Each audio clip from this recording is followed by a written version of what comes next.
Ya, halo guys, balik lagi di channel Asko Motorsport. Ini part 2 dari check and recheck Nissan X-Trail.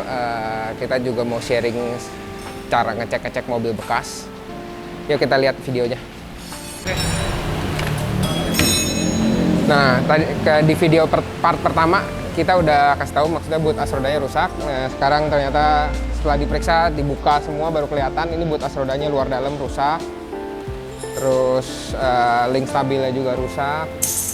Kalau mau dilihat, nih contoh-contohnya ini kalau bergemuk-gemuk banyak kayak minyak-minyak begini, ya tandanya bootnya rusak. Biasanya indikasinya berisik ya, gemuruh, geter di kecepatan tinggi. Oke, lanjutnya kita mau ganti selang remnya juga. Ini selang remnya udah tua, bisa dilihat.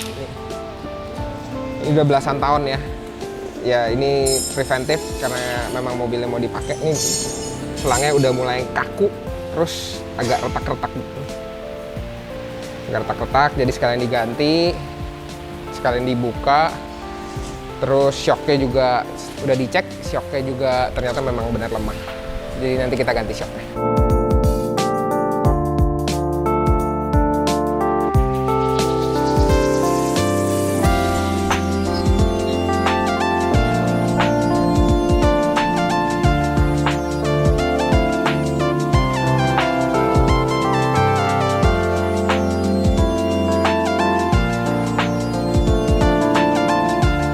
Ya, kalau di bagian belakangnya, ini udah kita lihat. Ini brake padnya habis, udah tipis. Cara lihatnya gampang sih kalau kalian mau tahu. Jadi penampang besi ini selalu ada di semua tipe. Sisanya itu ini kampasnya. Nah, padnya ini yang bersentuhan dengan ini nih. Jadi kalau udah tipis kayak gini, berarti udah mau habis gitu. Jadi gampang, cara lihatnya bisa di center-center, kalau mau cek sendiri juga bisa. Terus kalau umur pemakaian mobil juga bisa dicek. Kalau beli mobil bekas nih bisa diraba apakah disnya udah kemakan. Kalau disnya udah kemakan biasanya umur pakainya udah panjang. Jadi misalnya mobilnya iklannya 50.000 tapi ininya udah kemakan banget gitu, itu ada kemungkinan mungkin dimundurin gitu kilometernya gitu. Jadi bisa menjadi indikator juga untuk ngecek mobil bekas. Nanti ini kita bakal bersihin, terus mungkin kita rapihin. Terus ini juga udah diganti, kita ganti. Karena sebelumnya memang udah berisik parah, tapi ternyata ini nggak nolong. Berisiknya lebih dari shocknya, shock belakangnya juga udah parah. Untuk busing-busingnya tadi udah diperiksa, busingnya fine yang belakang, depan juga fine. Cuman link stabil aja, karet stabilizernya aja. Nah, ini udah datang brake padnya. Buat contoh aja biar ketawa, biar kalian bisa belajar, sama-sama belajar. Bisa kelihatan kan jauhnya. Jadi pad ini selalu kelihatan. Mau ketutupan kaliper, ketutupan pelek masih bisa di center gitu. Masih bisa terlihat kalau masih ada sisa gitu. Jadi kalau ininya masih tebal berarti indikasi memang masih bagus gitu brake padnya. Salah satu indikator untuk ngecek lah umur pemakaian mobil.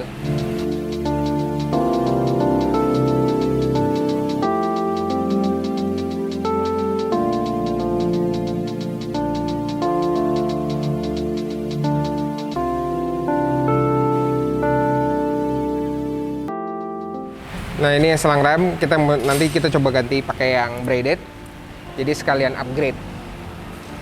Karena untuk ganti yang original begini, cost-nya hampir sama dengan lu beli braided. Jadi mendingan ganti yang braided, sekalian di-upgrade.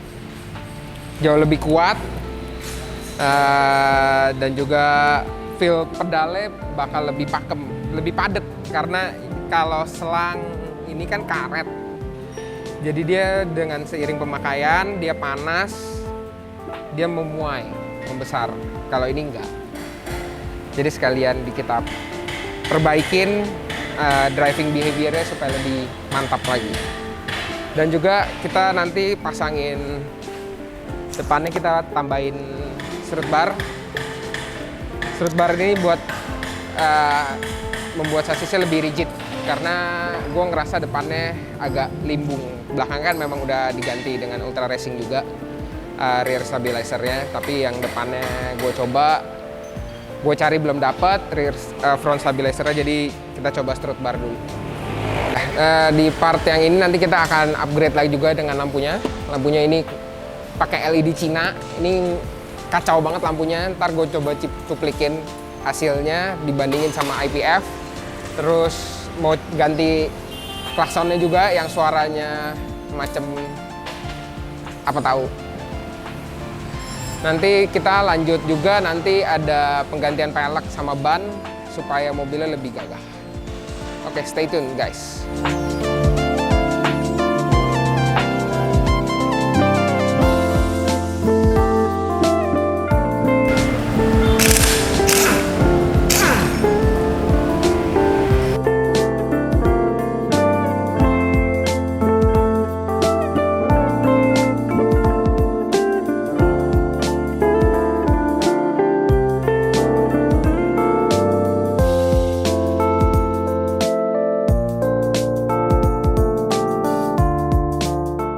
Nah ini shocknya yang ini yang lama, depan ini lama, belakang kita dari belakang dulu.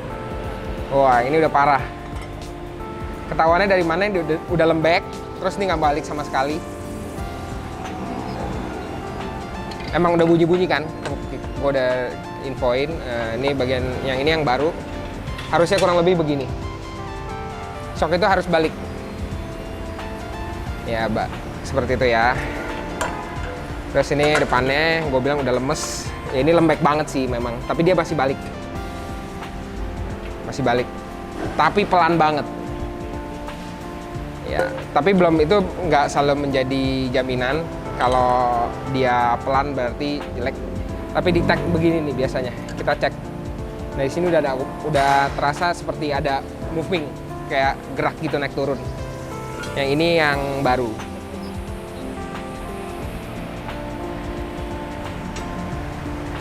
Jadi untuk X-Trail ini kita pakai dari Tokicho, jadi dia masih buatan Jepang. Ini substitute partnya untuk Nissan.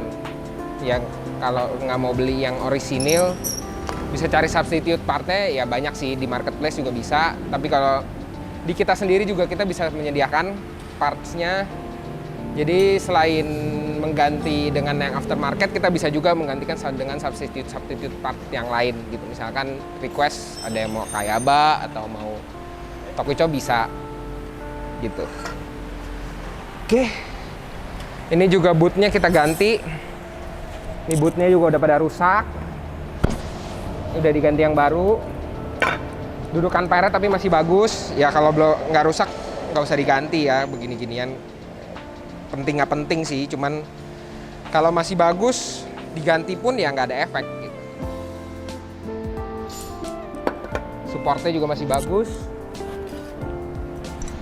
ya, walaupun kelihatannya udah jelek ya, kelihatan di karet-karetnya masih bagus, bisa diperiksa.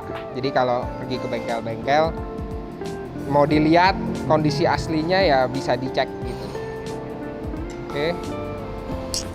Kita untuk yang project ini kita masih menggunakan per standarnya karena gua rasa tingginya masih cukup.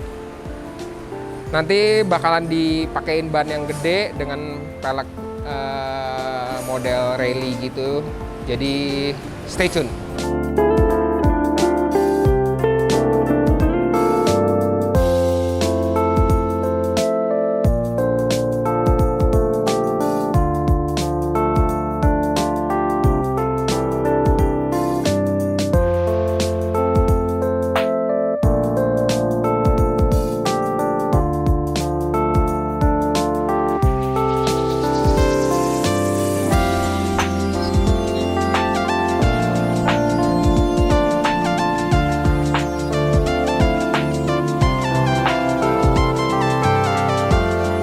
Nah untuk bagian belakang ini shocknya udah kepasang. Driving feel-nya sih menggunakan shock Tokicho ini menurut gua ini lebih reboundnya lebih firm dari yang sebelumnya, daripada yang standar, yang mungkin karena mati. Gua nggak pernah ngerasain standarnya kayak apa, maksudnya standar dari Nissan. Cuma menurut gue ini lebih firm, lebih reduce jalanan kasar. Cuman kalau lewat jalan yang kayak gelombang gitu, dia lebih terasa shaky karena menurut gue reboundnya untuk low speednya agak terlalu keras, jadi dia lebih shake gitu.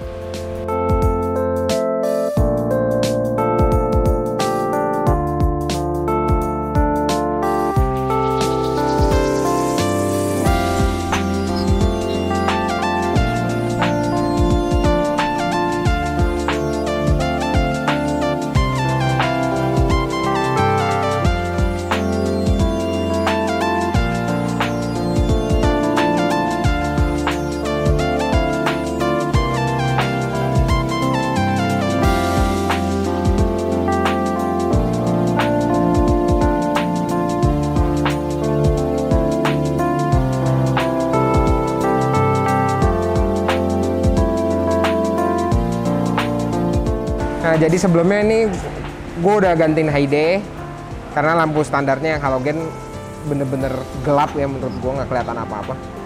Nah, ini kelemahannya sebenarnya kalau pakai part yang nggak after, maksudnya nggak bener-bener bolt on kayak ini high day kayak gini. Ini di custom nih. Ini lu harus custom kecolokannya kalau H3. Ini bohlamnya H3. Jadi tutupnya juga nggak bisa dipakai. Ini tutupnya gue bikin ini dari kayak busa karet gitu. Nah, aslinya harusnya lu pakai kayak gini. Nih, ini soket tuh soket. Nah, aslinya bohlamnya seperti ini.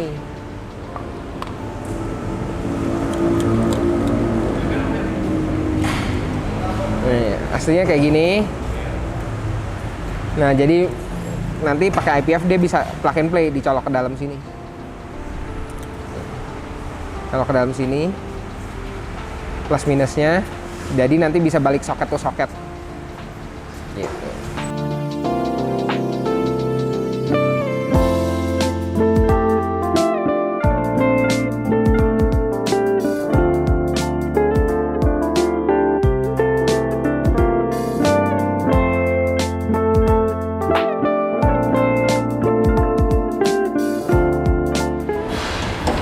Keunggulan IPF kayak gini, dia bener-bener presisi. Yang atas bulat, yang bawah kotak, presisi.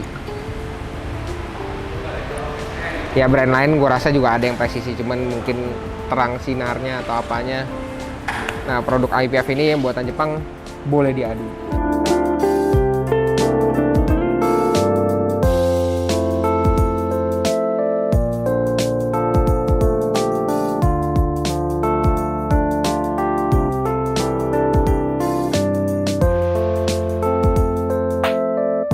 Oke, ini udah kebuka.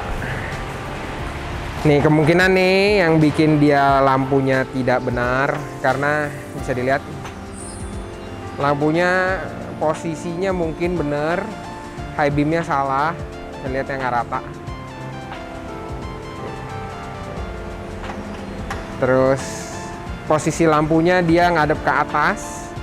Kalau IPF dia memang ngadep ke atas tapi lewat strobe ini nih, buatan dari IPF. Jadi lampunya ngadep ke atas. Secara body juga beda jauh. Yang ini tulisannya 30 watt. 30 watt. Harusnya kalau H4 itu 55 dan 65 kalau nggak salah. Jadi low beamnya 55, high beamnya itu 65 kalau nggak salah. Sebentar kita ambil dulu H4-nya biar ada bandingan. Sebentar ya. Nah, ini dia. Ini halogen standar. Ini LED yang gua dapet dari bawaannya mobil pas beli bekas. Terus ini IPF. Nah, IPF ini dia meniru, bener-bener meniru gimana caranya seperti halogen. Karena ini memang halogen replacement. Jadi untuk mendapatkan sinar yang maksimal mesti mirip dulu. Nah, yang ini dia tidak ada lampu yang ke arah sini. Karena kalau LED dia fokus kan. Dia fokus ke atas. Jadi ada arah ke sini. Nah, untuk IPF dia ada. Tuh. Serutnya tidak menghalangi. Seperti halogen. Kalau bisa kelihatan. Ya, kelihatan. Nanti dicuplikin perbandingan garisnya, nanti dibuatin. Biar tahu. Jadi kalau beli LED ya at least beli yang bagusan lah, jangan yang kayak begini lah gitu maksudnya. Karena yang ini mungkin nih menurut gue ini tipe-tipe pertama kali LED replacement pertama kali keluar tuh ya begini datang gitu. Oke, kita pasang aja. Kita sambil lihat gimana cara pasangnya. Oke, untuk IPF rekomendasi dari ASKO, cara pasangnya yang mudah adalah dibuka dulu ininya. Dibuka dulu. Lalu ini yang ini dipasang dulu di sini. Oke, baru dipasang ini. Coba naik dulu kameranya. Iya. Nah, pasangnya seperti ini. Jadi karet bawaannya dimasukin ke sini. Lalu ini dimasukin ke lampunya. Ya, nah untuk masangnya tadi setelah dimasukin, karetnya ditekan dulu. Ya, kameranya turun dulu. Jadi karetnya ditekan dulu. Nah, ini untuk lurusinnya tekan dulu ininya. Mungkin yang pertama kali agak susah. Cuman setelah itu udah selesai. Nah, tulisan ini mesti lurus. Tulisan ini mesti lurus. Kalau kurang lurus, dia ada adjuster. Di sini ada adjuster. Nah, di sini. Untuk lurusin, jadi harus diputar dikit-dikit. Supaya lurus. Kenapa sih mesti dilurusin? Kalau nggak lurus, nanti sinarnya nggak maksimal, gitu. Nah, kita lihat lagi ya. Seperti ini, dimasukin.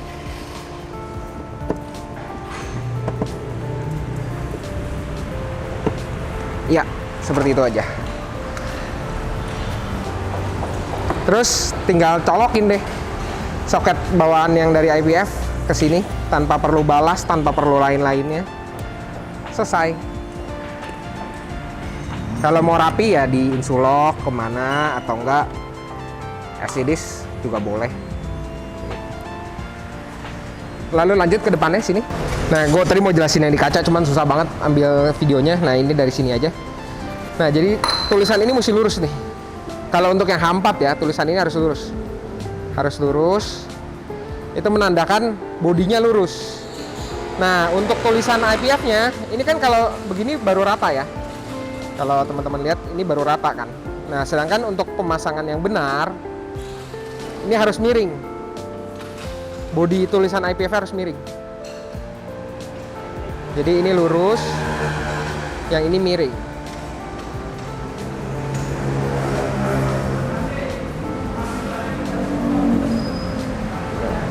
Ya, kalau nggak pas, ini bisa di style dari sini.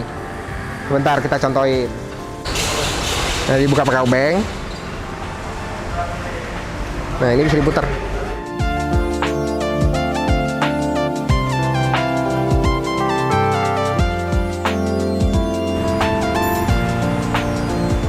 Nah, supaya senada sama fog lampnya, kita ganti kuning, iseng. Nah, ternyata ini beda. Ini udah gantian yang sebelah sini. Aslinya itu kayak gini. Panjang, pantas lampunya kelihatan redup sebelah.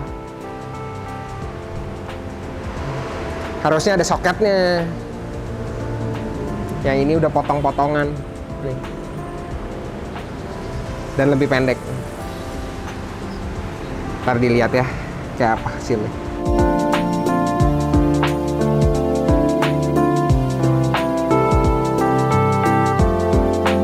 Oke, ini udah selesai pemasangan lampunya. Yang ini gue pasang IPF yang sebelah sini masih standar. Ntar buat dibandingin nanti.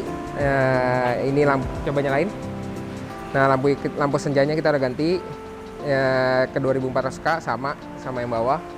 Jadi senada. Coba nyalain lampu gedenya. Nah, yang sebelah sini nih IPF.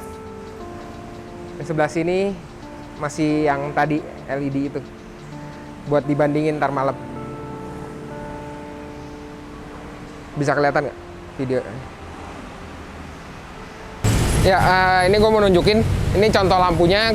Yang ini pas gue dapet lampu depannya atasnya LED, tapi nggak ada merek, dan ini geter banget. Dia jadi kayak ada fan-nya gitu, tapi geter banget fan-nya. Nah, gue mau tunjukin ini lampunya kayak gini. Ini nggak ada cut off-nya. Dan lampunya tuh terlalu fokus sih menurut gue. Ini kayak ini ke titik tengahnya nih fokusnya. Nih. Jadi sisi sininya malah nggak ada. Jadi kayak gelap gitu. Jadi kalau kayak driving, sisi kiri nggak keterang, sisi kanan kurang juga karena dia kurang wide gitu. Karena dia terlalu fokus lampunya. Terus untuk fog lamp-nya HID, gue rasa ini nggak ada masalah. Cuman dia silau banget ke jalanan buat kalau ketemu yang lawan arah, padahal dia di fog lamp gitu. Karena dia biasnya sampai ke sini. Gua kasih lihat sebentar. Ini diulang. Jadi ini kondisi nggak ada lampu. Bisa kelihatan kan kalau dinyalain fog lamp-nya aja, karena dia HID, dia tuh hampir setembok terang. Bisa kelihatan ya. Dibandingin sama ini, pantulan cahaya masih lebih terangan HID. HID itu lebih full kemana-mana. Dia nggak fokus. Kelemahannya HID itu selain panas, dia tuh fokus di jalan tapi menyilaukan orang lain gitu. Karena dia tuh terangnya berlebihan menurut gua. Apalagi di reflektor standar, kecuali lu pakai HID di reflektor yang proyektor gitu. Jadi dia bawaannya proyektor tuh jauh lebih oke. Kalau dilihat nih ke fog lamp-nya aja, dia memang udah bagus secara fokusnya, tapi dia tuh lebay gitu penyebaran lampunya. Kalau untuk LED headlamp-nya, dia lampunya bener-bener nggak ada cut off sama sekali, ya lurus aja gitu, dan fokus berlebihan di 2 titik yang tadi gue tunjuk. Nanti setelah ini kita lihat, gue gantiin ke IPF, kita lihat bedanya seperti apa. Oke. Nah, ini kita mau lihat hasil contoh lampunya. Nih sekarang jam 6:15 kurang lebih. Coba nyalain fog lamp-nya. Nah, ini fog lamp-nya. Oh, ternyata belang ya. Baru kelihatan pas pakai lampunya yang fokus, jadinya baru tahu ternyata ketinggiannya belang gitu. Karena mungkin tadinya HID nyebar kemana-mana, jadi kita nggak tahu tingginya udah rata atau belum. Oke, bisa dilihat. Ya, ini fog lamp-nya. Jadi kalau yang kemarin yang HID tuh bener-bener nyebar kan kemana-mana lampunya, ke semua sisi. Kalau ini bener-bener fokus ke jalanan. Gitu. Oke, sekarang lampu gedenya. Nah, lampu gedenya yang ini IPF. Yang sebelah kiri IPF, yang sebelah kanan yang lamanya. Nah, buat perbandingan ini IPF. Yang ini yang lamanya. Nah, bisa kelihatan. Yang IPF punya fokusnya padat banget di sini. Tapi dia tetap nyebar dan ada cut off. Di sini ada cut off. Kalau yang lamanya cuma numpuk di sini aja, nggak ada cut off. Terus nggak padat lampunya. Kalau ini benar-benar padat. Jadi terjamin pasti sampai jauh masih terang gitu.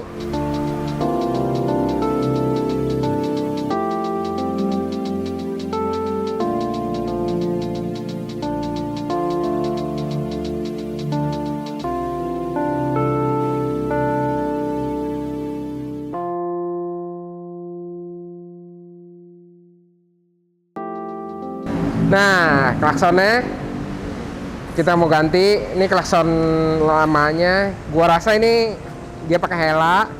Tadinya masih pasang, terus rusak, jadi dibalikin ke standarnya. Coba klakson. Klakson. Ya, jadi suaranya nggak match ya. Ada tintin, ada klakson keong, ada klakson dis. Nah, jadi kita mau ganti. Ini gampang kalau pakai harnessnya dari Mitsuba, bener-bener plug and play, jadi gampang banget. Ini kalau nganggur-nganggur di rumah, WFH, nggak tahu mau ngapain, ganti klakson sendiri, gampang. Jadi plug and play, ini cuman cabut lamanya. Ini plug and play ke sini. Tanpa perlu apapun. Oke, ini langsung begini. Terus ini kita buka klaksonnya.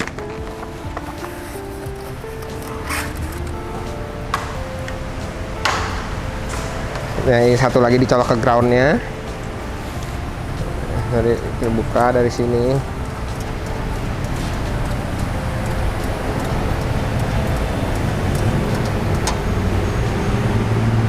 Colok groundnya. Kalau mau coba nih udah bisa bunyi sih. Mana tadi? Bagus? Tadi udah colok. Negatifnya colok. Udah hidup. Coba klakson. Udah bunyi yang ini. Selesai, cuman tinggal ngerapiin aja. Kayak gitu aja pasangnya. Ntar sambil dilihat video pemasangannya.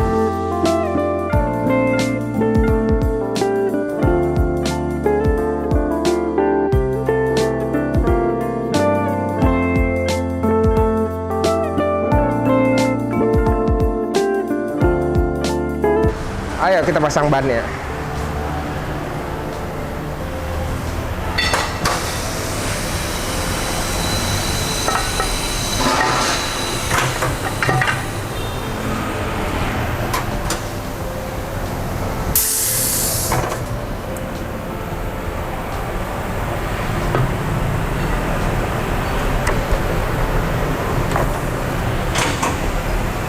Ya untuk bannya gue pakai 235/70/16.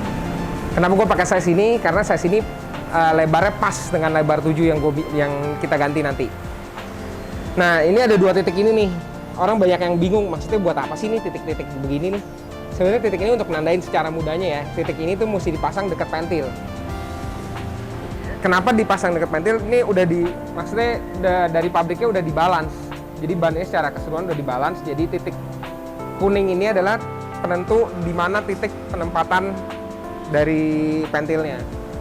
Kayak gini. Jadi pentil ini harus nempel di sini. Ayo kita pasang.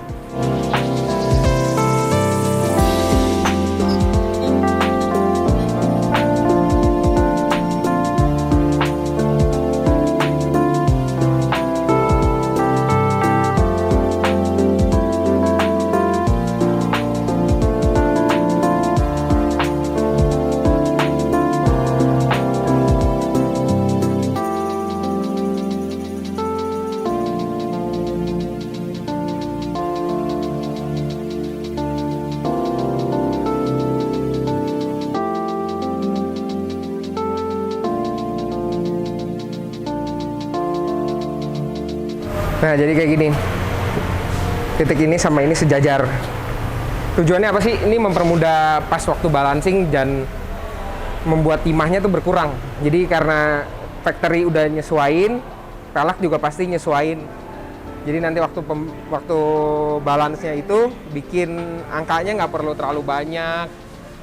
Dan kenapa angkanya banyak? Sebenarnya sama-sama aja sih. Cuman bedanya ya kalau nggak pakai timah banyak kan nanti waktu lu rotasi dia timahnya biasanya bertambah atau berpindah, jadi makin mudah. Jadi umur pakai bannya juga jadi lebih bagus gitu.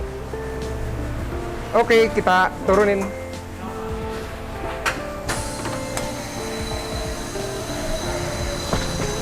Penasaran juga nih kayak apa nih jadinya.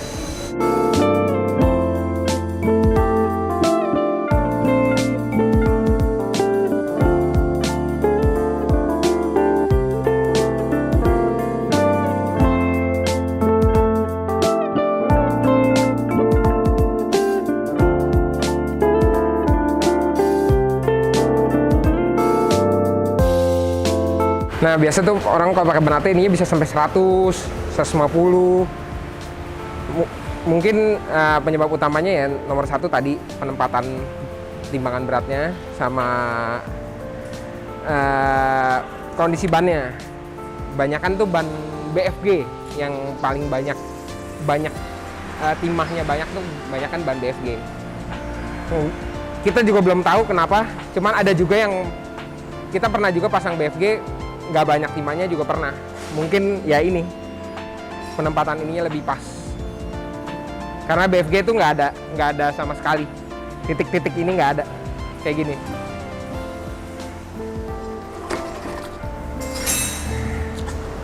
Nih BFG itu nggak ada titiknya. Kita nggak tahu titik titiknya baiknya taruh di mana. Bahkan kan ada orang yang kayak masang, pelek gue mau tulisannya sesuai sama ininya gitu. Ya itu preference sebenarnya, bebas. Tapi yang gue mau berikan info tuh baiknya seperti ini. Baiknya tuh titik kuning bersama pentil itu sejajar untuk menentukan timbangan dari pabrik dengan timbangan dari pelek pabrikan pelek gitu.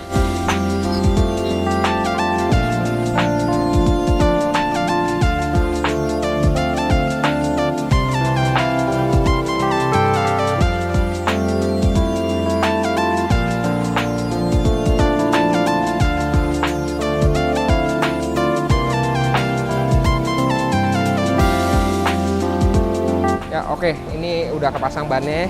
Kita mau coba timbang mana yang lebih berat. Tapi harusnya sih ini lebih berat karena secara tinggi jauh. Ini mobilnya kayak 1 inch upkit. Jadi mobilnya lebih tinggi dari bawah itu sekitar 2,4 cm. Ke inner fendernya juga lebih dekat 2,4 cm. Ayo kita timbang. Ini yang depan, ini yang originalnya. Ya. Ya. Sekitar 20,3. Itu ngadep sini dong.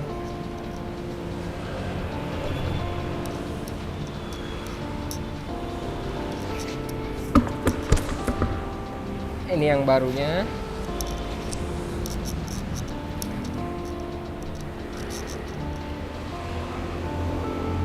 Ya, lebih berat sekitar 3 kilo.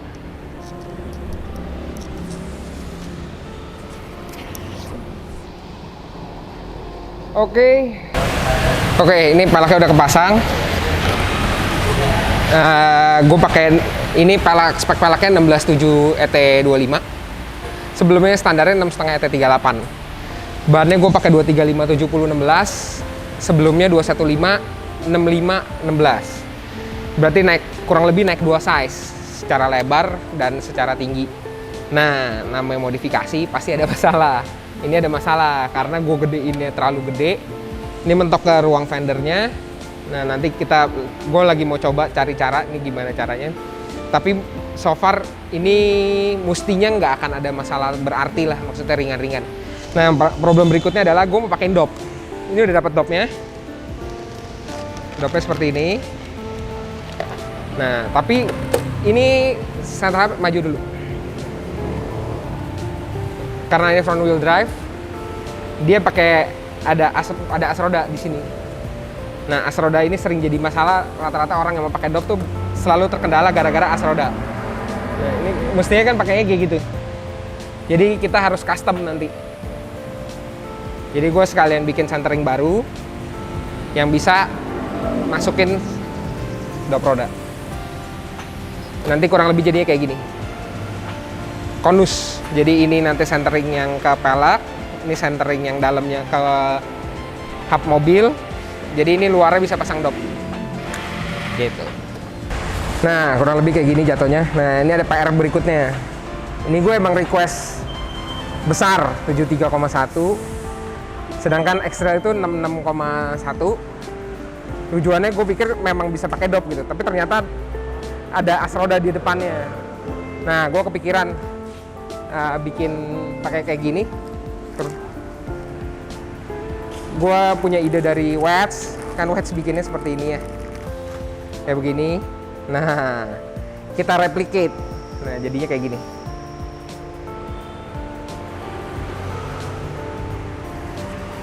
Jadi nanti kalau dipasang dia jatuhnya cakep. Pasangnya kayak gini.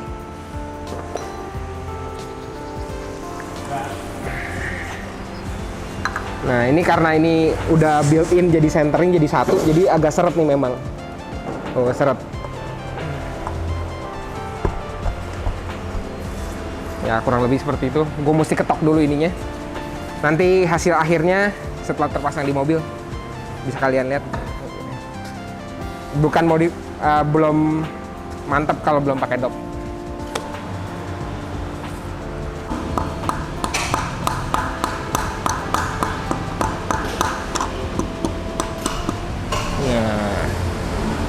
Jadinya kayak gini. Ganteng kan? Nah. Ininya gue biarin polis, ini aluminium. Sesuai sama ininya, temanya. Kalau gue bisa dihitamin sih, mungkin kalau bosan nanti dihitamin ininya. Itu.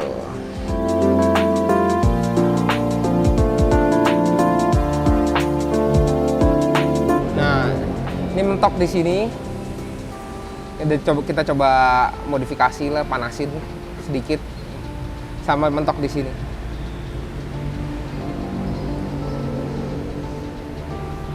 Cuma ini nggak bisa diapa-apain lah ya. Halus banget mentoknya, kayak cuman bunyi ban tergesek srik. Jadi biarin aja yang ini kita coba akalin. Sayang nanti inner fendernya sobek.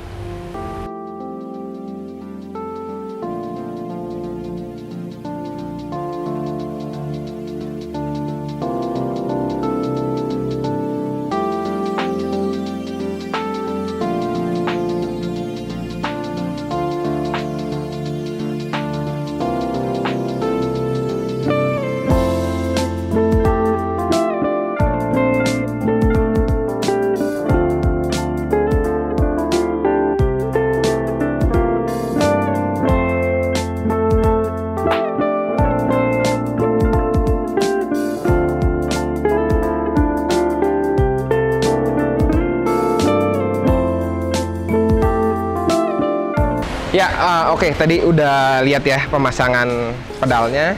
Sekarang kita lanjut interiornya. Gue mau ganti setir. Nih setirnya udah begini. Setirnya udah, ya ini udah pernah dicat ya. Kemungkinan gue mau rapiin lagi, dicat lagi atau di retrim mungkin. Masih belum tahu. Nah, gantinya.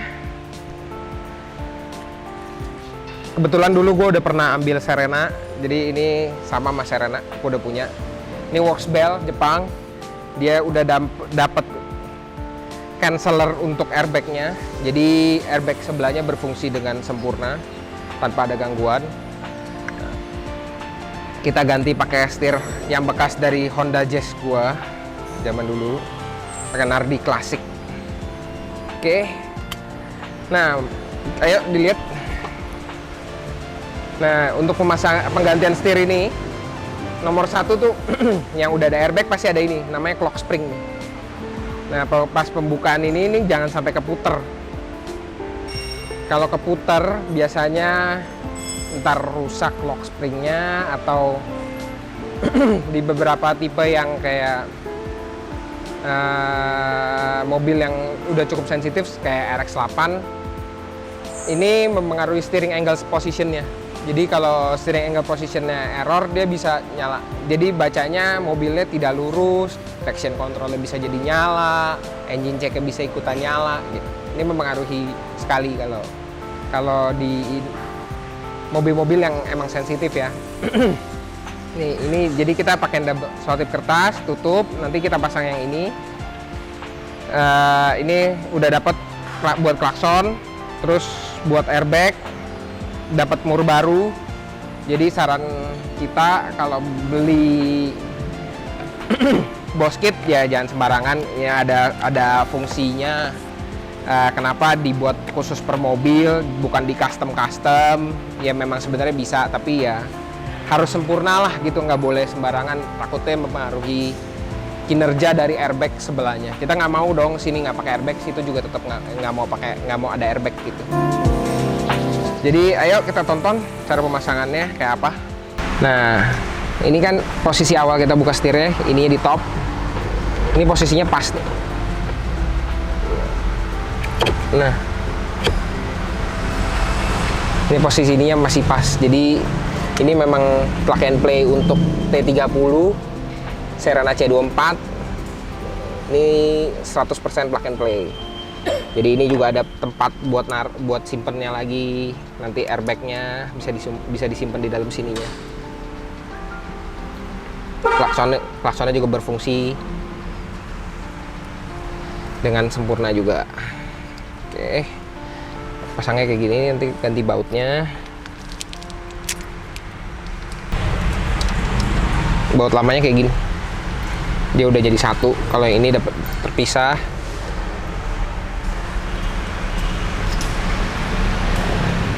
Terus ditutup pakai ini. Nanti canceller belum kita pasang ya, nanti kita pasang.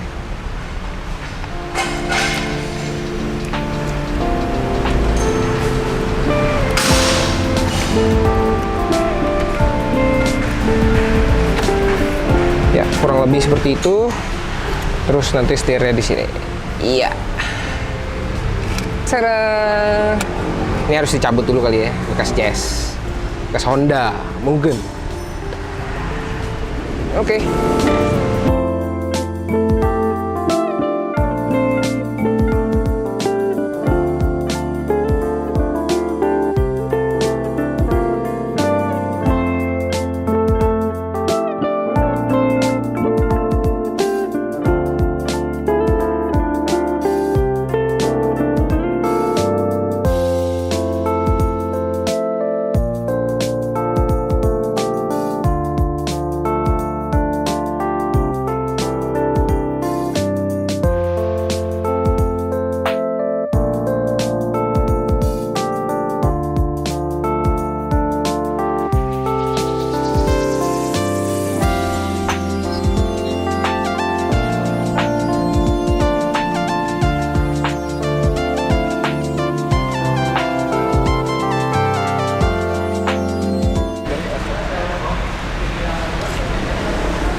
Airbagnya nggak ada, berarti udah berfungsi.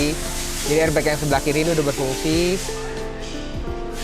Terus untuk interior apa aja sih yang gue rubah? Nah, interior gue ganti pedal yang tambahan karena pedalnya menurut gue kurang enak, kurang gede gitu. Nah, ini pedalnya ini bisa di-adjust untuk penempatan gripnya. Ini namanya dia super grip pedal set. Kalau ini gue ngerasa cukup di sini karena gue nyetirnya begini pedalnya. Jadi gripnya di sini aja, di sebelah sini. Kalau gue, tapi ini preference bisa bebas mau dipindah pokoknya cuman bisa di pedal rem. Nah, terus untuk interior gue tambahkan ini untuk memantau fuel consumption karena mobil ini nggak ada ya fuel consumption. Nah, ini fuel consumption gue di dalam maksud gue tesnya di tol doang. Di tol aja gue dapet 1:13. Tol only kalau yang ini. Jadi gue sekarang ini masih tes tol only, mentok berapa sih? 13. 1:13. Ya menurut gue sih cukup oke dengan 2500 cc, terus ban gede. Terus gue mau cerita ini apa aja sih yang udah jadi untuk biaya perbaikannya aja gue habis sekitar 10 jutaan, shock, busing-busing yang depan, terus gue ganti boot as roda, bootnya juga as rodanya juga gue ganti, yang sebelah kiri, yang sebelah kanan sini agak bunyi. Terus untuk modifikasinya kurang lebih gue habis sekitar mungkin 50 jutaan, pelek, ban sekitar 35-an, terus gue ganti selang rem, terus gue ganti lampu depan, terus pedal, terus boskit, setir, ya itu hanya preference. Kalau yang modifikasinya itu kan namanya modifikasi menyesuaikan kebutuhan. Jadi untuk perbaikannya sih sekitar 10-an lah. Menurut gue sih worth it. Jadi mobil ini dihitungnya lebih murah daripada LCGC, tapi dapat kenyamanan jauh dari LCGC dengan fitur ya so-so ya. Kalau kayak LCGC ABS ada yang ada yang nggak ada. Tapi ini menurut gua worth it to buy X-Trail T30. Cuman mesti cari mobil yang memang kondisinya cukup oke ya. Karena kembali lagi kalau mobilnya terlalu kusut gitu, misalnya kayak transmisinya problem, mesinnya problem, itu lain lagi gitu. Problem maksudnya biaya perbaikannya pasti membengkak jauh. Oke, sekian untuk project yang X-Trail T30. Kalau kalian suka model video seperti ini, nanti kita akan coba cari mobil pengganti. Setelah T30 mungkin kita coba cari mobil-mobil lain yang bisa kita ulas, kita review juga. Mungkin ada yang mau request mobil apa, nanti kita coba rundingkan, terus kita coba build lagi gitu. Nah, project lanjutannya dari Asko Motorsport ada Accord Euro yang kalian bisa lihat di link yang di sini. Nanti coba dilihat yang mana yang lebih suka. See you guys.